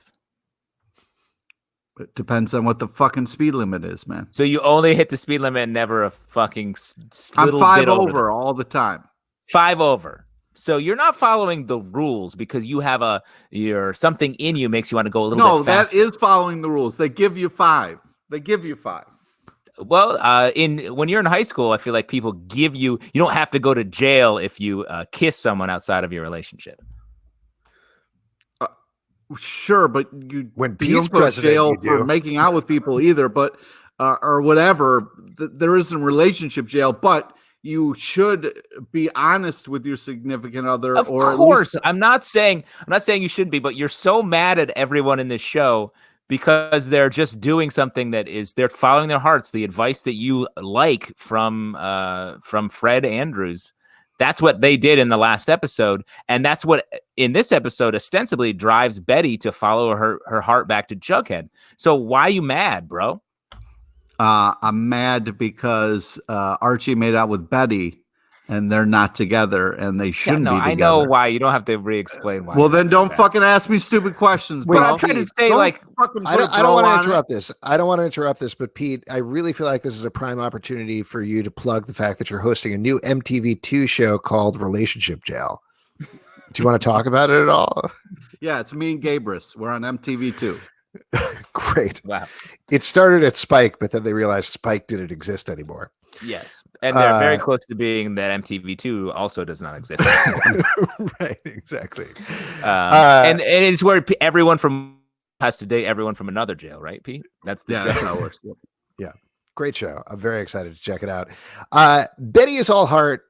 Betty is all brains. Archie is all heart. And I think it's been very clearly established, not just in, I'm going to say, approximately several decades of comic books, but also the entirety of the TV show Riverdale, that Archie is always very focused on what is in front of him. And I think that ties into, we're getting very close to this conversation, but where Archie sings a song that he's written for Betty, and doesn't understand why basically they're not boning on the bed right at that moment. Like, he does love Veronica. She does love Jughead, but Betty is thinking about this logically. What if she gave in to her passion? If she actually went forward with Archie, that's into the unknown. That's into something forward that could crash and burn, could be something great. She just doesn't know what it is. And so she's thinking about it as like, I'm with Jughead, who I love, who I've built this beautiful relationship with. That's what I need to follow forward. Archie, meanwhile, is like, well, Betty's here. And it's not, it is a slight in real life towards Veronica, but that's how Archie operates. Like, he's not looking at it as a slight towards Veronica. He's looking at it as like, well, Betty's here, so I'm in love with Betty now. And then if Veronica walked in, he'd be like, oh, Veronica, I love Veronica. Gonna go over there now. I mean, we were joking earlier, but it's truly very Shakespearean. Very like the young people being in love, where it's like, oh, I'm wound up. My hormones are crazy. I'm gonna love. I don't know. I love this person right now. I can't be with the one I love. I'm gonna love the one you're with. And in grit, it's really well done because everyone's a little bit right. I don't think that was Shakespeare that love the one you're with. Yeah, he wrote the original version. Everyone in this whole situation is a little bit right, but also a little bit wrong. Betty, Archie, the main characters of it, but also Jughead is a little bit right because what? Cheryl's not wrong. She's right. But she's also wrong a little bit because she's casually walks in and gives her a bunch of advice, but she doesn't know what the actual situation is. She's like, I'm on to you. I want a double page spread in the yearbook because I'm Cheryl. She says, dare I say endgame? That's a big thing to say for a situation you have no understanding of. And you don't think she has any understanding of it? I mean, she's there every day, sees them together. So when your friends are with somebody, you can know if that's a good fit or not. Obviously, you don't know the ins and outs, but you know your friend, you know how they light up around people and stuff like that. So she's making a judgment call. And it's nice to have a friend that can talk you off the ledge a little bit and be like, hey, before you go down a rabbit hole of old diaries and fucking, you know, it seems like you're projecting something and you're ignoring what's real and in front of you. I love this scene as a scene almost divorced from everything else. And the reason I say it like that is like Cheryl's stance on Betty and Archie and Betty and Jughead has been very inconsistent over the course of multiple episodes. But the way that Madeline Petch acted this, the way that Lily Reinhart acted this, the music in the background really got me when Cheryl was giving her speech and talking about Jughead. There was the little plinks of the Bughead theme came very lightly in the background, and that twinged my heart a little bit. So again, like, I think you could talk, as we have talked about very rightly, like whether Cheryl is correct or not. But I think for that moment, Cheryl is correct, that Betty is thinking about it as this dream of Archie that she's had for 10 years. But that doesn't preclude that Archie could become something more if she went forward with it. Yeah, and I think that's what Betty's so scared of. And as we see at the end of the episode, she's burning her diaries. But that to me is a signal that she's not in control of it. If she was in control of the situation, like she seems to be when she's talking to Archie, she'd just be like, okay, I'm happy with Jughead. But instead she's like, I have to destroy this right now. Only her mom stops her from burning the last diary. That was kind of a crazy scene if we can talk about it a little bit. Like, no, I don't think so. The way her mom was like stopping her from burning diaries, it was like her mom thought the diaries had money in there or something. She was like, God, no, what are you doing? Well, but it is a weird move for her to burn these diaries, these things that she's made over her entire life. I'm sorry to stick on this. Pete, do you put money in diaries? Yeah. Pete, no, have you just saying the emotion that mom had behind stopping somebody from burning diaries. It seemed like it was more than what was like. The mom knew something about the diaries. It seemed like a bigger reaction than what was necessary. Was my point. Pete has a good day. He puts $1 in. He has a great day. He puts a 20 on. Hey, dear diary, here's a little tip for you. Thanks for the nice day. Hey, thanks for the good day, diary. Don't spend it all in one place. Some people keep money underneath their mattress. I keep in diaries. That's it's better than banks. No fees. Heather Hill does point out over the comments here, Alice was so specific about keeping one. Maybe that will come back to play in the future. Yeah, it seemed like it was more important than just a diary. No, but I think it's a structural, it's a writerly way, the same way that, and we'll talk about what happens with Archie in a second, but with Betty keeping that one diary, Alice being like, no, just hold on to it, is like, keep that door open a little bit. Well, I think it's because Alice is like, FP is her Archie. FP is the person she had when she was young, that she is like, oh, I held on to them and it came back to me and it's the love of my life. And I think she's saying like, hey, hold on a second. I know you're in this storm of feelings. You're caught between these two people you love, but like, take a second. This is just how you feel right now. It may change. It's important to hold on to these feelings that you had in the past, the present, and then you'll find out in the future where you end up. Yeah, I just seemed like it was more. Yeah, is all. What? So we do. Let's talk about the other scene though, we kind of skip by the guitar scene a little bit. Which we know you have to talk about this. Archie's works on this song, then he sings his song. We're slip into them. It's a montage engine of a song. We're seeing a little bit of montage, and Betty's like, "Hey, hold up." Yeah. And she abruptly, and I think this was very telling, she cut it off before we could even get to that sort of emotional crescendo. She can't handle that level of peak. That emotional crescendo is coming down the line. We're going to hear the rest of that song. But I do think it was good. She was also looking out for Archie.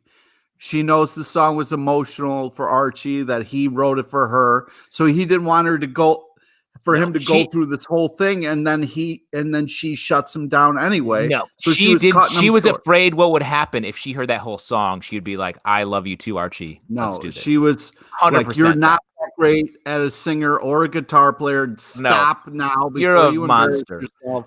You're a monster, Pete. I just want to interject and say I'm really enjoying looking at everybody in the comments here losing their mind at you saying that Archie is Betty's FP. Anyway, back to the scene. In a good way. No. Why? That is. But I think. Wait, do you disagree? Why do you disagree? Yeah, they disagree. That? They disagree. They say Why Jughead. Do you disagree? Do I disagree? Yeah. Yeah, I don't know. I'm a little iffy about that particular thing because I think like it's so open either way that I could see a scenario based on this episode in particular where. Yes, there is an argument to be made for Barchi Endgame, but there's also an argument to be made for Bughead Endgame. I'm not even talking about Endgame. I'm just talking about why Alice's observations of the situation is. Alice's point of view is I ended up with the person I was in love with when I was a kid. I see. So I'm not even saying that necessarily. Alice is looking at Archie and Betty as FP and Alice. Is the analogy that she's making in her head. I'm not saying that's 100% the case. But that is what I think she's doing in that moment. Yeah, but Betty should not listen to her mom ever. That woman has done so many horrible things to that family and to Betty in particular. You should be doing the opposite of what your mom tells you all the time. I think Betty should listen to her heart. I think so too. Speaking of which, getting back to the guitar scene, here's my take on it. So I don't think it's as much about Archie as it is about Betty. And again, this comes down to the way I interpreted Lily Reinhardt playing this, but I feel like Archie is very even. He's already like, he hasn't exactly made a decision, but he's looking at that thing in front of him. And he's like, I wrote a song for Betty. I'm going to play it for Betty. Betty's going to be in love with me. We're going to be together. And if somebody was like, what about Veronica? He'd be like, I don't know what that is. Check it with me later. Yeah. But for Betty, I'm going to change all the names in this song to be Veronica and play for her. Yes.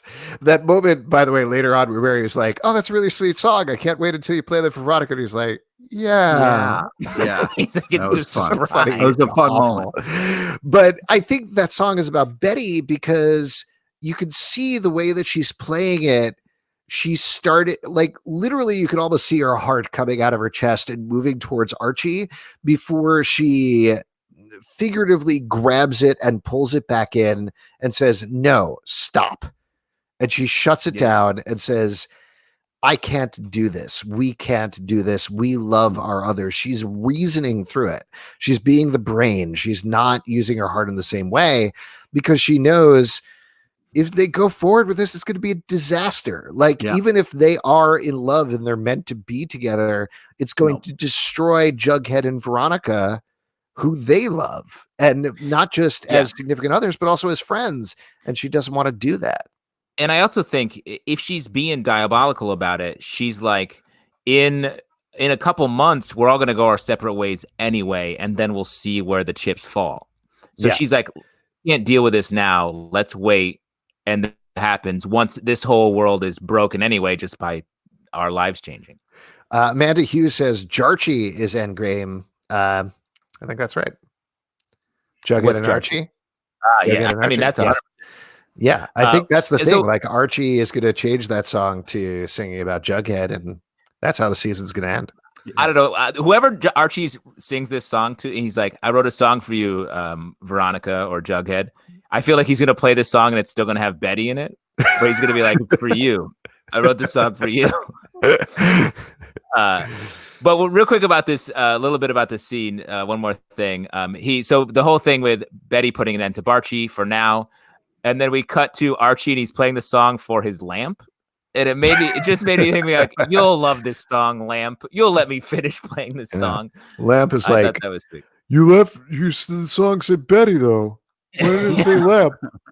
You bring the light to my desk. Yeah. Lamp. But the other thing that happens here that I think we need to talk about now is while Betty burns her diaries, Archie makes arguably an even bigger decision where Archie burns down every part of his life. He decides to enlist in the Navy, which is something that was offered to him to go on a boxing scholarship a couple of episodes back from Mary's girlfriend, who runs the Navy or runs the Navy school or something like that. She's a recruiter, you asshole. She's the head of the armed forces, I think. Yeah. Alex's crackerjack understanding of the armed forces. Yeah. This lady seems to run the Navy, and she said I could be in a boat. In the Navy.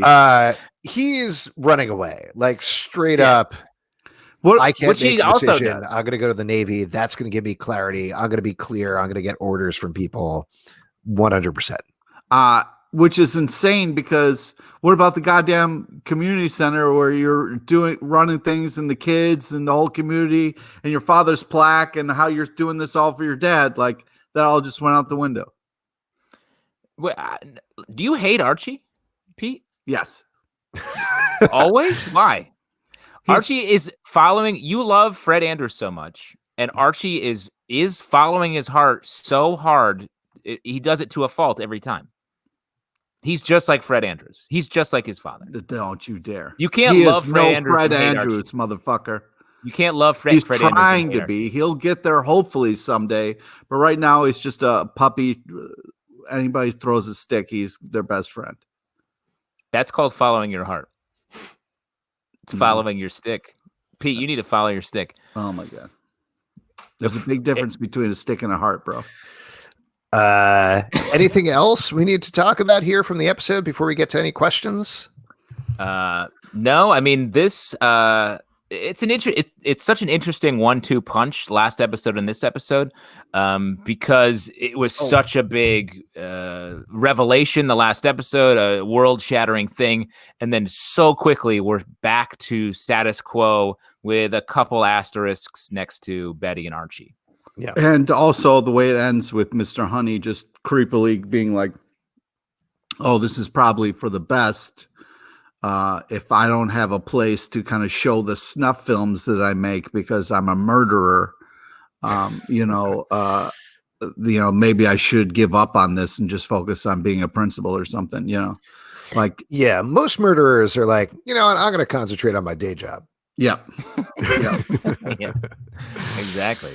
All right, let's get into some questions. We have a bunch of them from Twitter that I'm going to read through. In case anybody here in the comments section on Crowdcast has anything, you can drop them in the comments or drop them and ask a question on YouTube. I'll just keep an eye on it. So any questions about this season or the end of season 4 or season 5 or theories or complaints or anything like that, definitely let us know. But let's go over here. Bugheads_BB, probably Bughead's baby, on Twitter, says, is season 5 going to be happening on schedule? And also, how will have the last 2 episodes of the season 4 at the start work? So for any of you who are not 100% familiar with what's going on because of coronavirus, everything has been shut down across the board on TV. This was episode 18 of season 4. Episode 19, which is the next week's episode, was fully filmed and has been finished in terms of editing. So they are able to put that out. That is going to be the de facto season 4 finale. Episode 20, as far as I've heard, was about a day or 2 away from finishing shooting.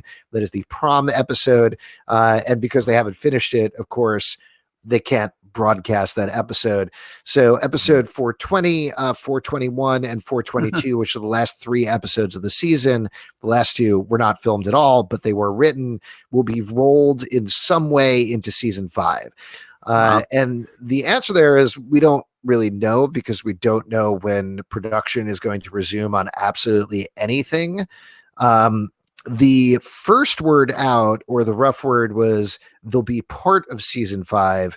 Curious to hear from you guys. And Justin, you certainly work in television production, so you might have a better idea than I do. But yeah, you're a live producer. Yeah, you're a live producer. My best guess about what's going to happen is it's still going to be a regular 22 episode season. It's not going to be like a 25 episode season, and you're going to see some form of those final 3 episodes end up as the first 3 episodes of season 5. I guess they'll probably roll out the prom episode as the premiere. And then I think they'll probably, would be my guess, is like alter the scripts a little bit so that it makes sense to be part of season 5 versus just purely rolling them out. But we'll see what happens. I think it depends. We've talked a little bit about there might be a time dash in between these 2 seasons.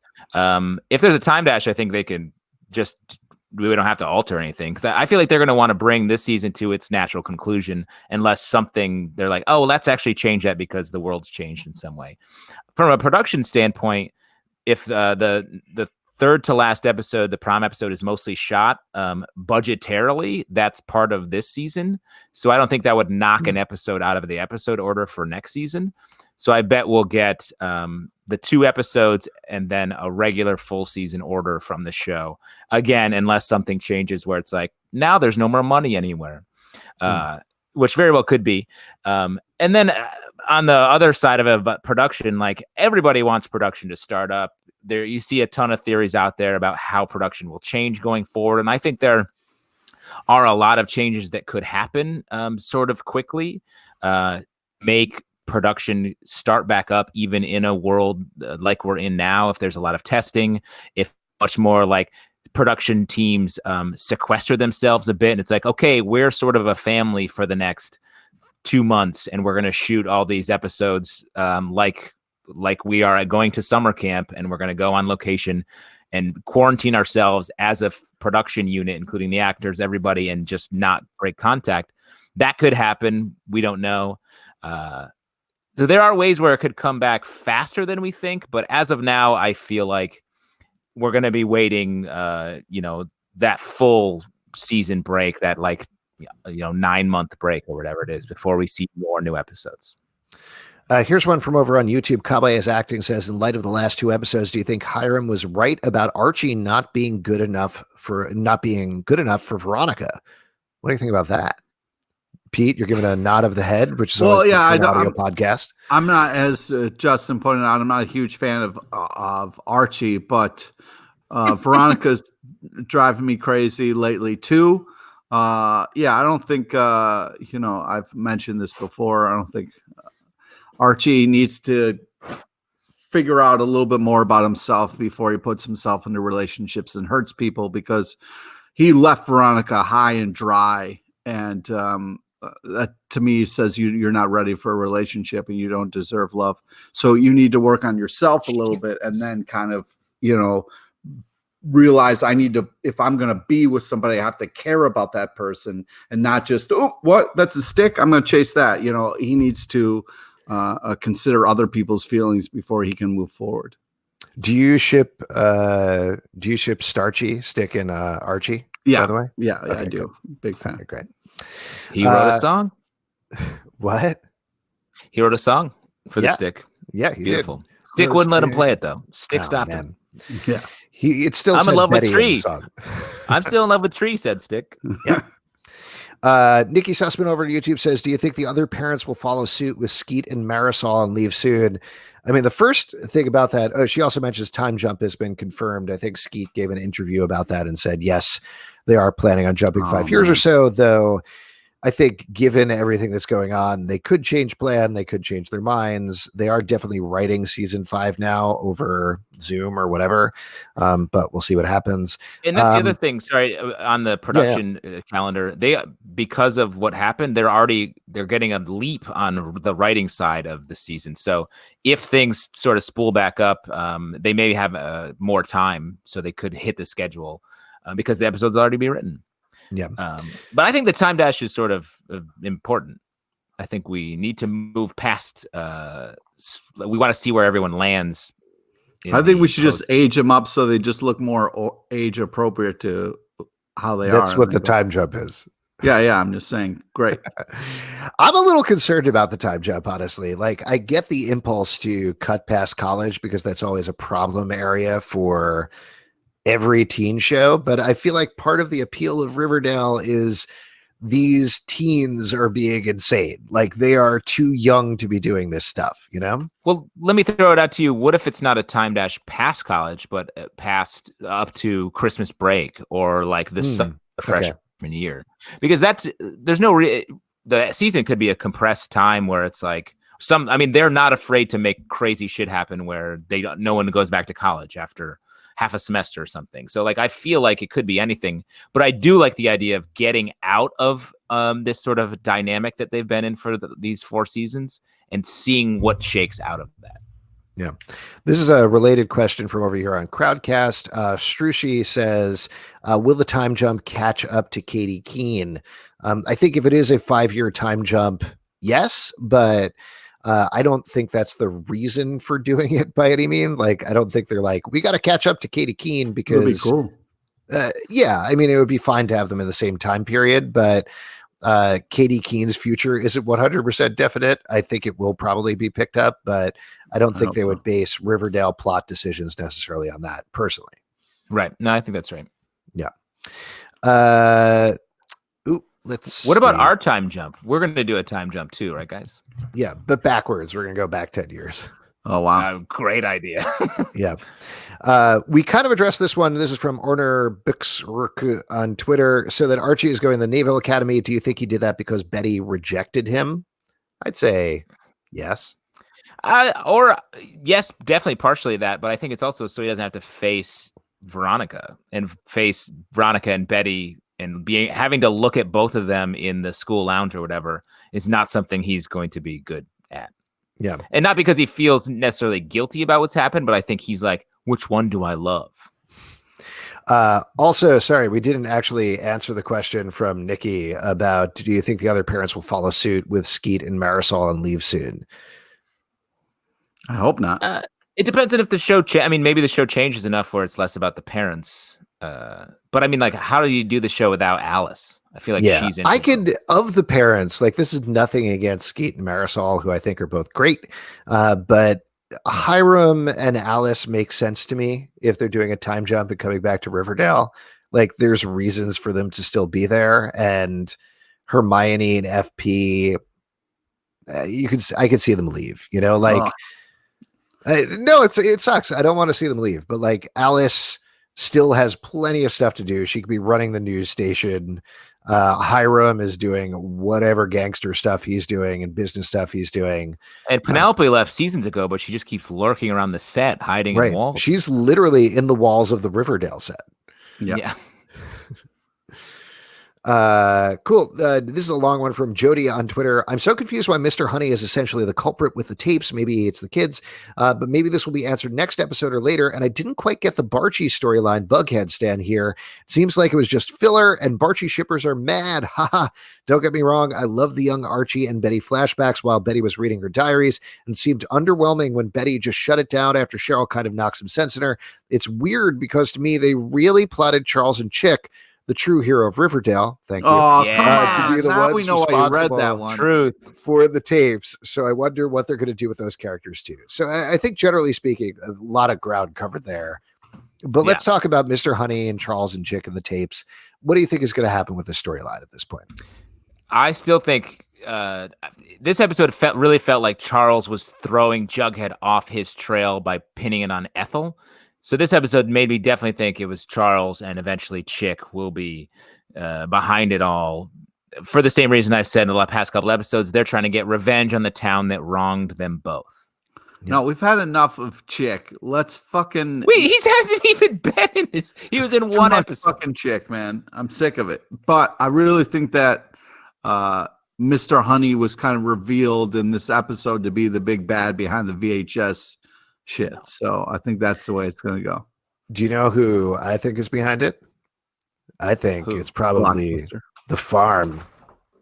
Oh boy, you've been waiting all episode to show off your t-shirt. Wow. Yeah, that was actually just an excuse to show off my t-shirt. I don't think the farm's coming back. Sorry about that. This is a great question over here from Tomas. What about Barchie? Real quick on that last, or maybe this is about Archie too. But I don't think to say that this felt like it was a blown storyline, or it's just like a one and done situation. I think not at all.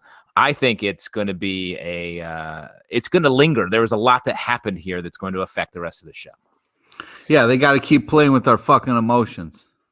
Yeah, I'm curious to see how this will play out. I think here's my best guess right now. I wish they had told their significant others. That's the thing that's like really digging at me. Particularly, we didn't really talk about. We kind of brushed over a little bit that scene where Jughead says, "Oh, you want to do a mystery now?" and kisses her. Like she's crying and starting to cry and quivering a little bit. And I was so sure she was going to tell him about the Archie kiss, and the fact that she didn't at that moment gutted me a little bit. My best guess is that it's so good they didn't do it there. It's going to happen at prom, or it's going to happen like end of tape prom. Is my guess. Like I think yes, exactly, and they're going to have to come clean with it.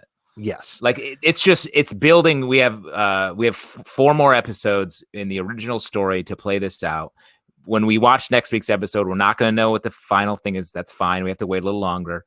But we're building to a huge head here, a terrifying, this videotape stuff, and all this Bughead Barchie stuff is going to spin, and everything's going to be destroyed. First off, you don't know it's going to be fine. So don't fucking say shit like that, all right? They could drop a huge fucking bomb on us, and it'll be like forever before we get another fucking episode. We could be in purgatory with this shit. So don't fucking say that, all right? What do you mean? What are you talking about?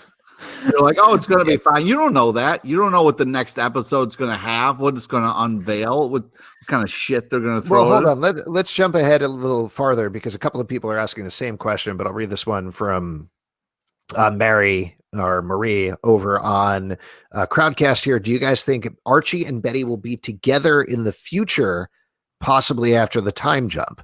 This is a pretty popular theory that they'll have the time jump and then suddenly we'll find Betty and Archie together. What do you think about that? No. I mean, I think it could very well be that.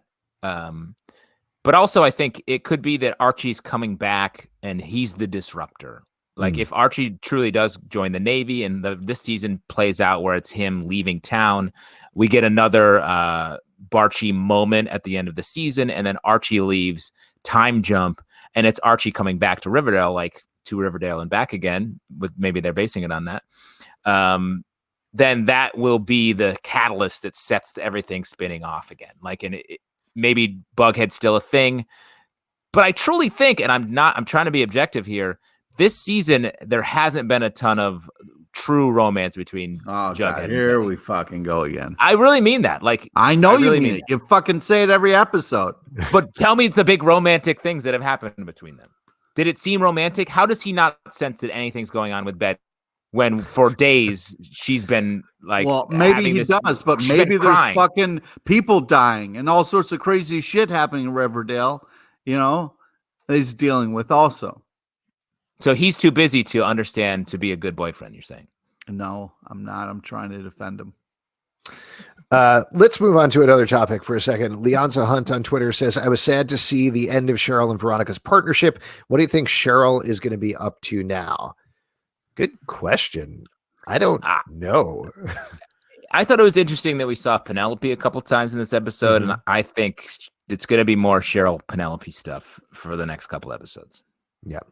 And semi-related, Ryan Hensela on Twitter says, do you think we'll see more of Toni Topaz and Shoni in season 5? Also, it sucks that we won't see Toni in the finale next week. That is true, unfortunately. But Vanessa Morgan is not in the next episode. According to one of the writers, she had some personal stuff to deal with her family. I think she was helping out her sister with some stuff when they were shooting it. So she's not in the episode, which is a bummer. I think that's just... she was supposed to be in the prom episode and other things, so she would have been in the season more. But as is, she's not going to be in the final episode season, which is very sad. Yeah. But what do you think's next for Shoni? What do you think is going to happen with them going forward? There were rumors of a significant moment for Shoni before the season ended. So what do you think is going to happen in season 5? They feel like their end game of any of these relationships that I could most firmly be like, that's endgame. Pete? I agree. You agree? All right, there we go. Wow. Nice. Alex? I do agree. Like, I've tried to think through what are the craziest things that can happen in the time jump. And I think if you're going to do a time jump and not shake up the status quo for absolutely everybody, why bother doing a time jump? Why does everybody have to get shaken up? Why can't just a couple people? Well, this is what I'm saying, is that you need to shake up everything, but I think you don't need to. You can just hold on. Jesus, Pete. But for Shoni, what I'm saying is I could see a scenario where Archie is this grizzled Navy veteran where he's like, you don't know what I saw at war because there was a war, and he's come back. And Betty's in the FBI and broke up with Jughead. Jughead is on an author tour and comes back and to Riverdale for the first time and is very icy with Betty because he hasn't seen her or talked to her in years after everything that went on. Veronica became a big business person in New York and she ends up too. But I could see Shoni still together, maybe even married, living in Riverdale and running everything. And I think that in a certain way would be... That sounds like a 20-year time jump you just described. Maybe married. I don't know if you've seen A Secret Love on Netflix, where they're 90 years old and they were carrying out a secret lesbian relationship for years, and A League of Their Own was basically based on it. But on Riverdale. Nice. Love that. Thank you so much. Here we got a couple more. We're going very long on this episode, but we are. Budzinski, we'll finish up very quickly. What was the most Lynchian thing about the last episode? Also, is Barchie endgame? Boy, everybody wants to know. Don't we all? Yes to the second part. No. The most Lynchian thing, I mean, the video store definitely was the center point of the Lynchian the red stuff. room, yeah. But I do think that the most that Reggie was the most sort of direct character analog with Bobby Briggs. Interesting. I'll buy that. I don't really know much other than Mulholland Drive, so I'm going to trust your opinion on this, Justin. Maybe here, why don't we wrap up with this one? I think this is a good one because I think this is a good comment from Nikki Sussman over here on YouTube. Think they're ending all of the running storylines to start fresh for season 5, like none continuing except relationships. Casey said the idea is they have a basically completely different show. And I know KJ Appa also gave a interview saying there's a wicked twist at the end of the season, which of course would be the beginning of next season at this point. But again, like that makes a lot of sense to me. Just sort of not exactly wipe it clean, but like think about it as a reboot. Think about their past high school. What is it like as they're adults now? Is Jughead going to rap like in the 1990s movie? Who knows? I mean, I agree with you. I think it'll feel like a fresh start. But this show is, if it's about anything, it's about the sins of the past coming back to bite people in the present. And so I think even if it feels, and all we have are there's going to be stuff coming back from everything that we've seen in these last 4 seasons. I don't know how you can watch the show and say that you think you know what the show is about. The show has had insane things happen on it, okay? There was a running bit about bear attacks, for Christ's sake. So how the hell can you know anything about what's going to happen on this show?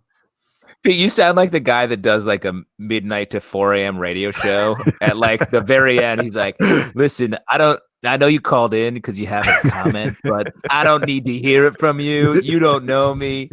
Everyone, your relationship seems fucked up, and here's why. Anyway, here's Carry On, My Wayward Son. Wow. All right, the first everybody. song you thought of? Yep. There you go. That's what you would play, though. That's what you would play. I don't Exactly. know. Folks, thank you so much for tuning in, whether you are listening to the podcast or you are watching on live, either on YouTube or Crowdcast. We really appreciate it. Thank you so much. Thank you. A couple of things to plug before we go. You can support this podcast on patreon.com/comic book club. Please get your money together for that tickle tape. We really got a bunch of them stocked up. Fucking dare. We just got to get I'm not out making there. that tape, so don't fucking give us that fucking money. I mean, we're going to come to Philadelphia and tickle you in quarantine, Pete. There's so. $5,000 is not enough money. Okay. Pete, here's the thing, though. You've committed to the tickle tape like a relationship. And if you break up with that tickle tape, you're cheating on us with not tickle tape. With not tickle There's tape. Not enough money in the world for me to tickle one of you assholes. Well, you can just be the ticklee. Nope. Yeah. Nice. Well, anyway, yes, patreon.com/comic book club. Also, we do a live show every Tuesday night at 7 p.m. directly to the internet, also to Crowdcast and YouTube. So come hang out because those have been a lot of fun to do. iTunes, Android, Spotify, Stitcher, or the app of your choice to subscribe and listen. comicbookclublive.com for this podcast and more. Riverdale After on Instagram, Riverdale Dark on Twitter, Riverdale After Dark on Facebook, and we will see you after dark. After heart. Thank you so much, everybody. And to answer the question, I don't know if we're going to be live streaming the season finale podcast. This is Val Lopez asked this on YouTube, but maybe we'll try to do something afterwards regardless, even if it's not the recap podcast, because there's a lot of fun. Thank you all. We could do an after show. We could do an after show. Let's do it. We committed to it. We have to do it now. No, don't fucking say things like that. All right, committed. Thanks, everybody. Bye. Bye.